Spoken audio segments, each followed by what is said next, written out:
What is going on, guys? We are back with another episode of our Pokemon TCG Pocket, and in today's episode, guys, we're going to be looking at a update to our deck building video that we did back in Mythical Island. There's been a few more really good supporter cards and other things that have come out, and so the meta's also shifted around as well, right? In Mythical Island, you were still running type-themed decks as your win conditions, and now the game is already completely evolved. It's almost an entirely different meta now than it was back then. And so I think that making a new deck building video is helpful. I was doing a stream on Tuesdays, a couple days ago, where we did climb the ladder for about 4 hours.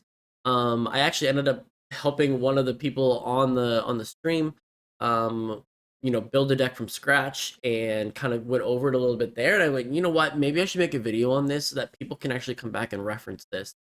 Now I'm not saying that I am a top player, but I do think that I have the fundamentals of the team building down enough that I can, even in a deck where I'm using competitive cards or just using casual cards that I like to play, that in both situations I can make decks that at least are getting the most out of the cards and the Pokemon that I've chosen to play around. I want this deck to be good for both experienced and for new players. So if there is something that is a little bit more um, common sense to you, it's because I'm just trying to make sure that everyone has the opportunity to fully understand it. So, first of all, number one, basic deck building principles in TCG Pocket. Right away, a deck's only allowed to have 20 cards. It must include one basic Pokemon, and you can have no more than 2 copies with the same name. So, for example, you can have 2 Charizards and 2 Charizard EXs, but you cannot have 2 copies of each version of Charizard EX. When evolving, a Pokemon's name must match exactly. Quagsire evolves from Wooper, so whenever we get an actual Quagsire and Wooper combination, you won't be able to evolve it from Paldean Wooper that is currently in the game. Then the next part about it is choosing a strategy. There are a lot of levels to this. Understanding the game, the format, the competitive cards that are currently being used. You can use things like Limitless TCG Pocket. You can use Pokemon Meta. You can use Pokemon Zone. There's a number of different websites that you can use that will help you find tournament decks, tournament recaps. There's also other content creators. Um, you know, uh, Mogwai is one of them. Hogland is another one. Spraggles is another one. Tilly. There's so many. And what you can do is they're going to give you competitive decks. There's a couple of them that are a little bit more into the competitive scene, and a couple more that are kind of um, almost commentating on the meta as it's happening. And so you can get decks that people are using in tournaments. You can get decks that they're just having fun playing on their own that aren't really necessarily competitive. And so you can sort of kind of get a sense of what people are currently playing based off of the videos that are being published there. Just like this video here, right? It's designed to help you, and that's really sort of kind of what it's all about. I think it's a community, really. And so that's sort of kind of where you want to start. But now that you sort of kind of have seen what cards are being used, what are the best cards, every deck that is successful has some sort of central theme to it. There are normally 3 main types of decks currently in the format. In future expansions, I'm sure there will be a 4th style, and we'll kind of talk about that. But if anyone has ever played Yu-Gi-Oh, if anyone has ever played Magic, you know that there are very aggressive decks that try to deal damage to you right away. There are decks that try to manipulate what cards you're allowed to play, and there are cards that they're trying to deck you out because they're just going to have the bulkiest cards around, and they're not going to let you play. And sort of kind of mixed into that is milling, which is just basically taking the top card of your deck or the cards in your hand and putting them in the discard pile so that you can't play them. These are the main strategies. Currently, TCG Pocket does not have milling as a real option. The only card that actually mills in the entire game is a card that mills your own deck, and there aren't really enough cards to use to really effectively use your discard pile at the moment, and so that's just not really a current strategy that makes a ton of sense. But looking at aggression, you have direct aggression, which is basically just trying to, as fast as possible, deal damage to the active Pokemon that you have on your field. And spread is where you're mostly looking to have damage just kind of pile up on your opponent's side of the field. You're not really too concerned about whether it's the active slot or something on the bench. This enables things like Lucario EX, where late game you can do 100 damage to the active slot and deal 30 damage to a Pokemon of your choice on the bench. If you've already weakened it with a Pokemon, say like Hitmonlee, you could potentially get all 3 of the points you need to win the game in the same turn. And so that's kind of the difference between spread and direct damage, right? You're just attacking what's in front of you. You can maybe adjust what's in front of you with support cards, but the goal is to be attacking and be aggressive. Control, this is, like I said, limiting or disrupting your opponent's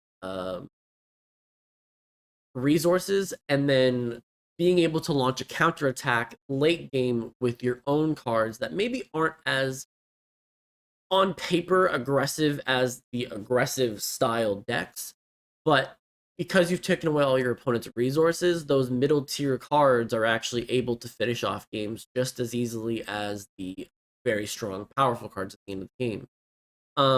Versions of control kind of vary, right? We got a new Beedrill card, Beedrill EX, that does take away an energy from your opponent. This is energy resource that you're taking away every single turn. You can play this in combination with Team Rocket Grunt, and now you potentially have coin flips to take away more energy. And then Beedrill is very high HP. Grass has a lot of healing supporter cards, and so you can kind of stall out, control the game, do some chip damage, and then you can come in with another Pokemon at the end of the game and try to finish things off. Another version of control would be Gengar. Gengar, when it's in your active slot, is actually able to completely prevent your opponent from being able to use any supporter card in the game. This is massive. You can get it online. It really kind of locks down your opponent, and then Gengar, even though it's not the strongest attacker ever, it is able to two-shot everything, and so you are able to finish off games that way. Stall is a little bit less common at the moment, just because it is one of those things where you only have 3 points, right? Your opponent only has to get 3 points, 3 knockouts. EX Pokemon count as 2 knockouts, and so you need to be playing a deck that's bulky enough to be able to withstand a bunch of attacks. A good example of this is Venusaur. Venusaur, you can use things like Shaman to heal you up on the bench. Venusaur also heals when it attacks. You have Erica, you have potions, you have Cape, and so you can get to like 210 HP and be healing, anywhere between 50 to 120 damage per turn while you're dealing 100 damage. So things like that, right? Stall is very much focused on being able to do, even though you're only doing 100 damage, you're healing 120, and most things can't hit 120 very easily. And so those are sort of kind of the different strategies that are currently in the game. I'm going to make a deck with this video. I'm going to be making a deck based off of cards that I want to use rather than the most competitively viable. But at the end of the video, we're also going to show cards that are super competitively viable and how they fit in with this deck building. Now you get to the deck structure. Obviously there are 20 cards. How many Pokemon do you play? How many items do you play? How many supporters do you play? Are there energy cards? The paper version of TCG has paper cards you have to play in this, but in TCG Pocket, the energy is provided for you, and so you don't actually have to play any energy card in your deck. They just are auto-populated for you, that you get 1 per turn. So, what I recommend is that this is a framework. 7 to 8 Pokemon. You're going to have a main attacker, a secondary attacker, and a utility Pokemon. Now, secondary and utility Pokemon can sometimes be one and the same. If you have a Pokemon with an ability that's also able to attack and attacks for, some way that helps your main attacker, they can fit both roles and you don't need to have a whole other Pokemon just to have it.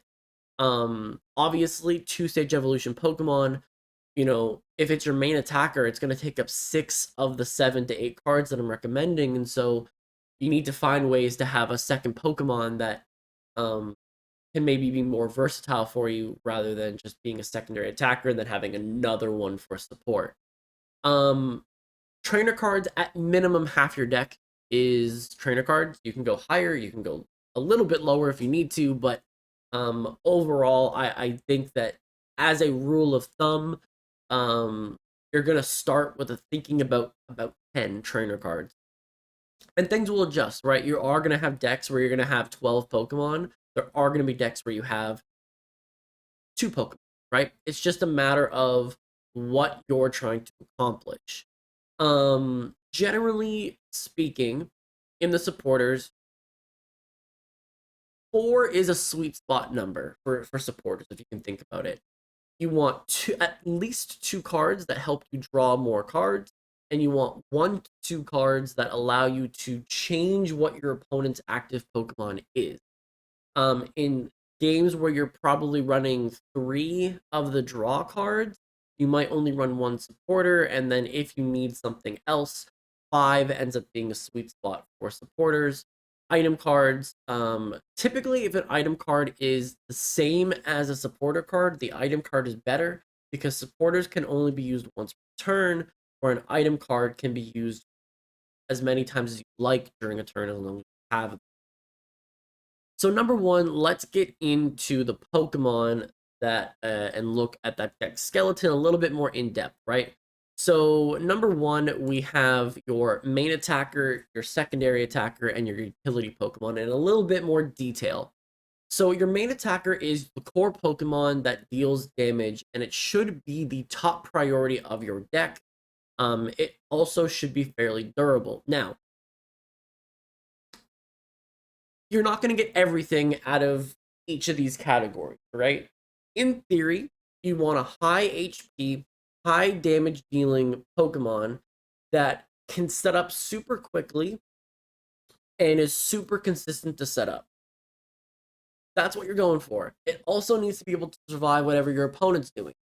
So you're not going to get all of those things out of one card. There isn't just a card that's Superman out here, right? So you're going to be picking and choosing. So typically you're either picking one of the top cards in the current format, or you're choosing your favorite Pokemon or something that you just want to use and start there as your main attacker. When you start getting into your secondary attackers, we'll kind of adjust. However, we're going to look at our main attacker, and you know what? I don't really want to be playing a super competitive deck. I want a fun deck, right? So I am going to be choosing Ninetales as my main attacker. Ninetales is one of my favorite Pokemon growing up, and the card is actually fairly okay in the game. It's probably not great in a competitive tournament, but you could play in a non-EX format, and it would be a perfectly fine card to use. And even though I'm saying this, it does have some advantages right now. It would be good against Dialga. It would be good against Tickaton. It would be good against, Grass decks. So there are worlds where it is okay. But we have to be objective when we're looking at these cards now, because now we're looking at deck building and figuring things out. So Ninetales deals 90 damage with Flamethrower for 2 fire energy at the cost of discarding 1 fire energy. Once Ninetales is established, the 1 fire energy attachment per turn is enough to maintain a consistent flow of damage. Now, this is true. 2 energy commitment for 90 is actually fairly efficient. If you look at cards like Starmie EX, it is also a 2 energy commitment for 90, and the only difference is that there's more HP and a lower retreat cost.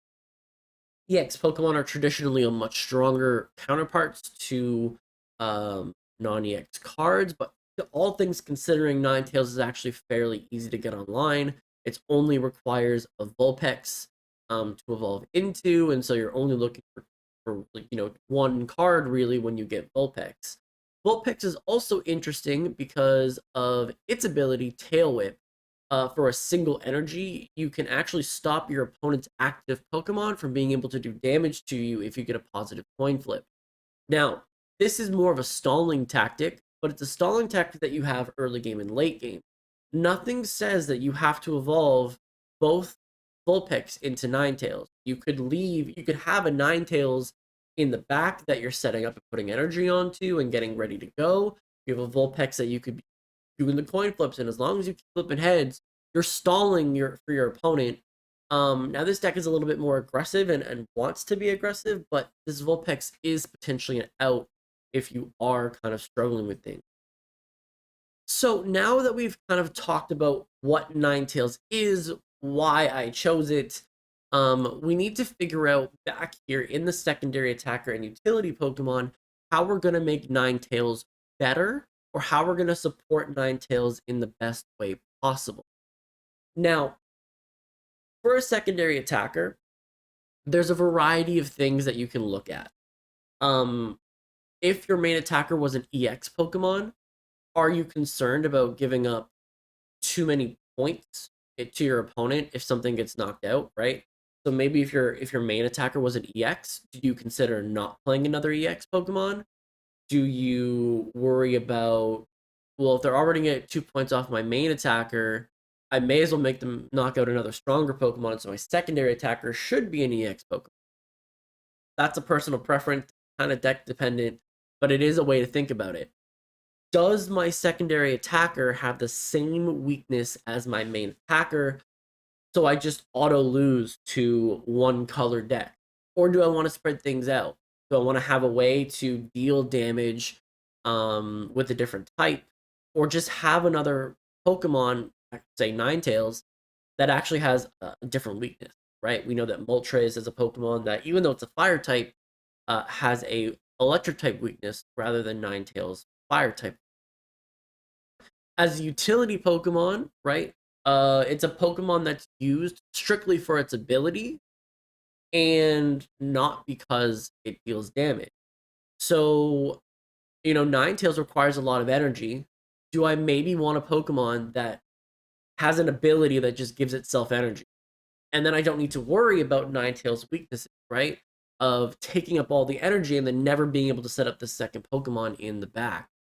90 damage, while it is fairly efficient, is actually a little bit weaker than average at the moment. You see a lot of Pokemon right now have 140 HP. Ninetales only deals 90. So how do we get another Pokemon that potentially can get there? So I'm looking for Ninetales specifically. I'm looking for a secondary attacker that potentially deals more damage, does not require a ton of energy, or has a way to give itself energy, and at the same time attacks for a different weakness, or is able to take care of Ninetales' weaknesses of fire. So I came up with Magnezone. Magnezone is, a pretty strong Pokemon, 140 HP. It's able to deal 110 damage, 3 energy. But 3 energy might seem like a lot when I just talked about not having a Pokemon that, can have a lot of energy. But the genetic apex Magneton. Now I am playing with the newer sets of Magneton and Magnemite. But the old Magneton, the first Magneton we ever got, has an ability that gives itself electric energy from the bench. And so what you're able to do is lead with this Magnemite that we got that plays for colorless energy, meaning you can attack fire energy to this Magnemite, and it's still able to do 10 damage per turn. You're able to evolve into Magneton, and then it starts giving itself the electric energy that it needs because now it actually has an electric energy requirement. Magneton requires 4 energy, which is kind of a lot, but if you have Ninetales as your main attacker in the front, you are able to get this energy pretty quickly. If you did stick a fire energy on, it only actually takes 2 turns to get Magneton going. And then Magnezone requires 3 energy, actually 1 less than the Magneton, but it does discard an electric energy. And so you're going to want a couple of turns where you can charge up that move. And Ninetales is fantastic with that because Ninetales wants to be an early game attacker and Magneton wants to be a late game attacker. And so this combination sort of kind of really works. Magnezone's able to do 110 damage, which, while not the strongest either, is at least a two-shot for everything. There are Pokemon in this game that do not get two-shot by Ninetales. But Magnezone kind of alleviates that. Magnezone attacks water energy, or attacks water Pokemon for super effective damage, meaning that you're supporting Ninetales that way. And in return, you're also allowing Ninetales to have all the energy commitment. Now, again, Magnezone might be the stronger Pokemon in this, but we're building the deck around Ninetales. So, your main attacker generally influences the rest of your cards more than what your other support options. Now, we have gone over what I recommended for the 7 to 8 Pokemon range, but I think the amount of boxes that Magnezone checks is better than me finding another Pokemon that can only check one box, two boxes, but that can't check as many boxes as this Pokemon is checking. Moving on to supporter cards. Supporter cards are very strong cards, but they are only able to be played once per turn. So it is really important that the cards that you're picking are really there because they have to be there. Drawing cards and your opponent switching is the two most relevant ones that you're gonna put. Generally speaking, if I have two Professor's Research and I have two a combination of Cyrus and Sabrina, that's my core of my supporters. And if I have another card that really does benefit the deck, I will add, maybe one or two more supporters. But generally speaking, I am trying to keep it to about 5 or 6, and not really deviating from that too much. Now, obviously, there are some decks that you're going to see 8, 9 supporter cards. It just depends on the deck. And I am going to show that later as well. Now, for us, we're going to be playing 2 Professor's Research and 1 Sabrina. Professor's Research is an auto-include in basically every single deck in the current game. There's almost no exceptions to this at the moment. There's no better alternative. The ability to draw 2 cards for the cost of 1 is extremely powerful across all card games. Think of Pot of Greed, think of Scurry, I think it is in Magic. Like just being able to just draw 2 cards, like it's very, very strong. And then Sabrina, while Sabrina is in a vacuum not as strong as Cyrus, you let your opponent choose what switches into the active slot. You still do disrupt your opponent a little bit. And the big thing with Sabrina in this one is right now, Druddigon is extremely popular. Druddigon is a Pokemon that no one ever really commits energy to. It just sits in the active slot. And when you attack it, it does 20 damage to you. So Ninetales doesn't really have a high HP pool, and so being able to potentially switch out a Druddigon for something else is very valuable, and Sabrina allows that where Cyrus doesn't. So that's sort of kind of why we chose what we chose. But Ninetales has a very unique supporter card that is almost exclusively for it, and that is Blaine. Blaine is a card states that it specifically a Rapidash or Ninetales, it does additional 30 damage for the turn. So you can actually boost Ninetales to being a 120 attack damage dealing Pokemon for 2 energy. This makes it one of the more efficient attacks in the entire game. 120 rivals like Machamp EX as a 2-stage evolution Pokemon. At 120, you're one-shotting grass types that have 140 HP and steel types that have 140 HP as well, and so it's very, very potent. It is a 3-card commitment to get this 120 damage, so it is kind of on par with Machamp, but Machamp isn't able to deal damage for 90 without the card, and so I actually think that this makes Ninetales actually a fairly fun card to use. And yeah, so that's sort of kind of why this isn't auto included in this deck. In water decks, you typically see Irida or Misty cards because they're very specific water support cards that help water types out a lot. And so in water decks, you'll see a combination of those. But for this particular deck, we have Blaine. Moving on to items and tool cards. Like I said before with supporters, supporters can only be used once per turn, but items can be used more than once. And so typically, if an item card is the same or very close to its supporter type counterpart, the item card or tool card is preferred. Um, the main uses for item cards are, again, Pokemon searching. Pokeball is a very consistent card that is able to search out basic Pokemon. And Pokemon Communication is able to take any Pokemon in your hand, shuffle it back into your deck, and randomly draw a different Pokemon. It does specifically say that it's not the one that you put away. So that is something that's very, very powerful there. And 2 to 4 of those Pokeball communications are kind of what I recommend. On 2-stage evolution Pokemon, it's a conversation about having the 2 communication and 2 Pokeballs, but almost every deck appreciates at least 1 communication with 2 Pokeballs. 2 Pokeballs is very much like Professor's Research at the moment, where it guarantees you a basic. If you run out of basic Pokemon, you do lose the game. So it is important to be able to search out those basic Pokemon. And Pokemon tools are also they're labeled differently, but they basically are items. You are able to play more than one tool per turn, but they attach to a Pokemon rather than you get the benefit of using a potion, for example, healing 20 damage, and the card is discarded. Giant Cape, for example, is a card that will just give you 20 HP onto your Pokemon, and your Pokemon just keeps that item card attached to it. So very, very strong cards. There is things like Rocky Helmet that, we talked about Druddigon. Its ability does 20 chip damage to you when you attack it. Rocky Helmet is an item card that allows any Pokemon to have that effect. So like I said, for this deck, we are going to be rocking out with 2 Pokeballs and 1 Pokemon Communication.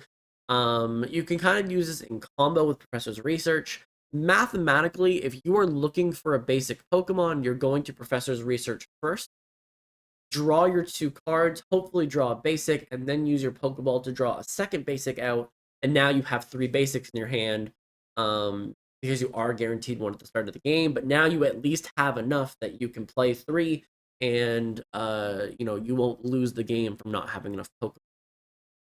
If you have most of your evolutions and are looking for the basic, then Pokeball is perfect for you. In the case of Pokemon Communication, this is now taking a Pokemon from your deck and taking a Pokemon from your hand, putting it into your deck, and taking another Pokemon out. This is currently your best alternative for finding evolutionary pieces when you don't have them. This can also be used. You use your 2 Pokeballs up quickly. You now have 2 cards in your hand. You can now activate Pokemon Communication, put your basic in, and potentially you're looking for now your evolutionary pieces, because now that you've taken, in this particular situation with our Ninetales Magnemite deck, you guaranteed one of them. There's only 3 others in your deck.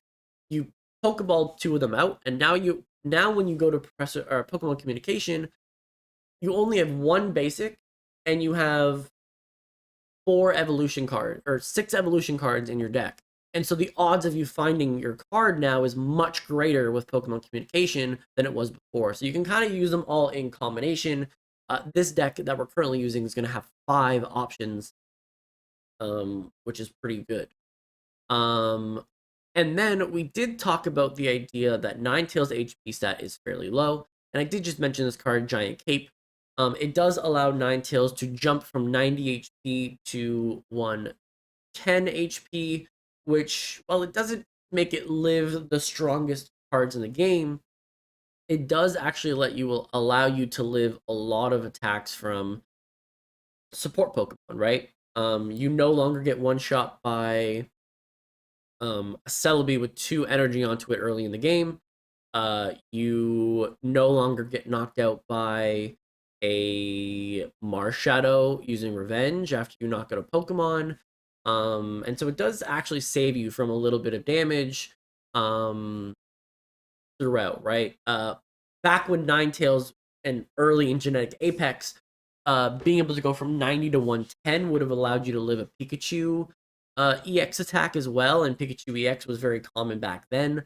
110 allows you to live 2 attacks from Skarmory in that matchup. If you're playing Dialga, right, you can take um you can now take an attack from its stronger move, and so there is still usefulness in Giant Cape. You're using this card because it mitigates one of Ninetales' weaknesses. So that's sort of kind of the deck, right?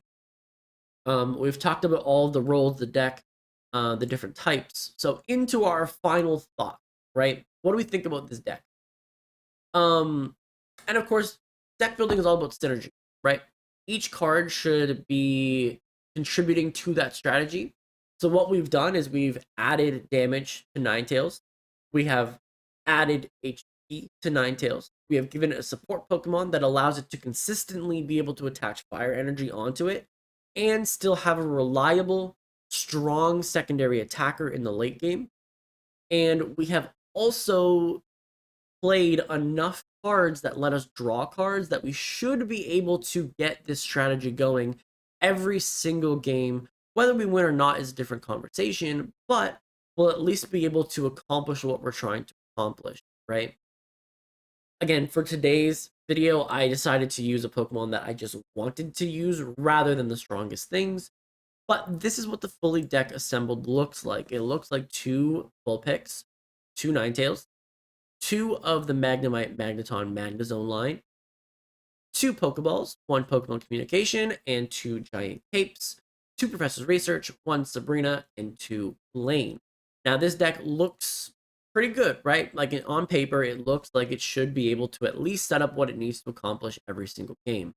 Now, this is not the strongest deck, but I did want to actually show you what stronger deck looks like so that you can see how this deck skeleton is there, right? We used a little bit more Pokemon. We do have a main attacker. We have a secondary attacker. Whether you choose Magnezone or Ninetales as that main attacker, that's up to you. But either way you're looking at it, you're looking at 2 Pokemon that synergize fairly well together. Pokeball Communication is in the deck skeleton under the main item cards. Professor's Research, Sabrina falls under the main supporter cards, and then you had kind of 4 in this particular situation. If we would have had a 1-stage evolution, we would have had 6 flex cards. In this situation, we had 4, and we used power up Ninetales and help its HP stat. But here's what it looks like with much stronger decks that are currently competitively viable. We have Charizard and Moltres. Now, we trade the fact that Charizard is one of the strongest attackers in the entire game. It's able to deal 200 damage for 4 energy. It is the only Pokemon capable of one-shotting every single Pokemon in the game, including Venusaur with a giant cape. So it's actually, right now, the most beat-down style deck you can play. It is playing direct aggression. There is very little room for spread damage here. This is all direct attackers, so you're kind of seeing that first kind of strategy. Charmander, this is the new Charmander and new Charmeleon. They require less energy commitment, which makes them actually able to be attackers if they do happen to be your lead Pokemon. But in this particular deck, we're running Moltres as our support for Charizard. Moltres, for 1 energy, flips a coin to give 3 energy to another Pokemon on your bench. This enables you to set up your Charizard very, very fast and really pushes everything forward. For 3 energy, Moltres can be an attacker, but Moltres in this particular build is your secondary attacker and utility Pokemon in one, very similar to how Magnezone was in R1. This deck still also features, this deck actually features the maximum amount of drawing support. You see 2 Pokeballs in this, you see 2 Pokemon Communication, and you're actually seeing 2 Professor's Research and Iono. Iono is a card that will completely shuffle both you and your opponent's hand into their deck. While this does disrupt your opponent, you are sacrificing 1 card to reset your hand, and that's how you should be looking at it. You're looking to get a Moltres and Charizard on the field as fast as possible and get all your evolutionary pieces potentially as fast as you can. The ideal lead is a turn 1 Moltres, going for Inferno Dance and potentially getting 3 coin flips onto Charmander. You hope to have Charmeleon and Charizard in your hand so that in 2 turns, you are going to be able to put all the energy requirements on Charizard that you need to be able to deal 200 damage to your opponent and win very, very fast. So you can kind of see that basic skeleton there, right? Of how the deck works. You still see a Sabrina to be able to at least disrupt your opponent potentially. But this deck is very interesting, well, right? It has potions because you're running all EX Pokemon as your primary focuses, and so when you lose 2 EX Pokemon, you lose the game because you're giving up 4 points, and your opponent only needs 3 to win. So knocking out Moltres means that your Charizard can't go down at all, right? You basically need your Charizard to 3-0 something if your Moltres goes down. So having potions, having Giant Cape is there to potentially allow Moltres to hit 160 HP. This keeps it out of range of things like Arceus. 1x speed is also seen in this deck. It does allow you to switch Charmander for Moltres if Charmander ended up being your lead Pokemon. And on the flip side of it, say that you use your Inferno Dance, you get 3 energy off of it, and you want to switch into Charizard immediately. 1 energy commitment plus the X speed is enough to switch out Moltres, and you don't need to rely on Leaf, which Leaf can switch you out for 2 retreat costs for free, but you can see there's a lot of supporter cards in this deck already, and so you want speed to be able to do this. And the reason that you see that is because we're also playing Dawn in this. And Dawn is a card that allows you to switch 1 energy from your bench to your active Pokemon. Moltres is a Pokemon that typically needs 3 energy to attack. You're putting the first energy to put more energy onto your bench. So what you can do is on your second turn, you can use your normal energy on Moltres again and play Dawn, and then now you've got the 3 energy commitment onto Moltres turn 2 of the game, which is actually really, really strong. Now you're doing 70 damage on turn 2. You've turned your utility Pokemon into an actual viable secondary attacker. And so that's sort of kind of what you see out of this framework here. Looking at another version of it, you see Gyarados. Now this deck follows the Pokemon lineup a lot better. You see, what is it? 7 Pokemon in this deck, which follows that Pokemon lineup much more nicely, which gives you more options to play more cards. But this deck actually goes way over on the amount of supporter cards because there's just so many good supporter cards for Water type. You still see the 2 Pokemon communication and two Pokeballs and 1 Pokemon communication. You see Rocky Helmet in this one. Rocky Helmet, if you're looking at the Pokemon here, Gyarados has very high HP and is very strong, but it evolves from Magikarp that only has 30 HP and has an attack that doesn't do anything other than switch it out. This Rocky Helmet can potentially maybe dissuade your opponent from attacking Magikarp if you put the Rocky Helmet on that. But we also see Manaphy, which is a utility Pokemon in this deck that doesn't do damage either, but for 1 energy, attaches 2 water energy to your bench. And so you can see that you have that way to ramp up and also be able to have a way for Manaphy to actually deal damage with Rocky Helmet. As a secondary attacker, we also see Origin Form Palkia. I think this is probably as a non-EX Pokemon. It means that you can, if Manaphy gets knocked out in your active slot, try to put energy onto your Pokemon. Palkia can come in. It's another Pokemon that only gives you 1 point. And so if Palkia goes down, that's also okay because you're still in the game, and then you have Gyarados fully set up as a much stronger Pokemon that you're okay with giving it up because now your opponent still has to knock out 3 Pokemon. So the math is a little bit better there. You force your opponent to try to get 4-point games instead of 3. We still see 2 Professors Research and a Sabrina in this deck, so it still follows the deck building framework, but now we're seeing all the support for Gyarados that's here. Misty is a card that you flip coins until you get tails. For every heads that you get to attach a water type energy to the Pokemon that you chose. Gyarados requires 4 energy, Palkia requires 3. Both of them are fairly high energy commitments. This is to make it so that Misty could potentially get you a Gyarados very, very quickly. While it's only going to work 50% of the time, energy acceleration is currently one of the strongest things in the game. Irida is a card that for every water Pokemon that has energy attached to it, it will heal them 40 HP.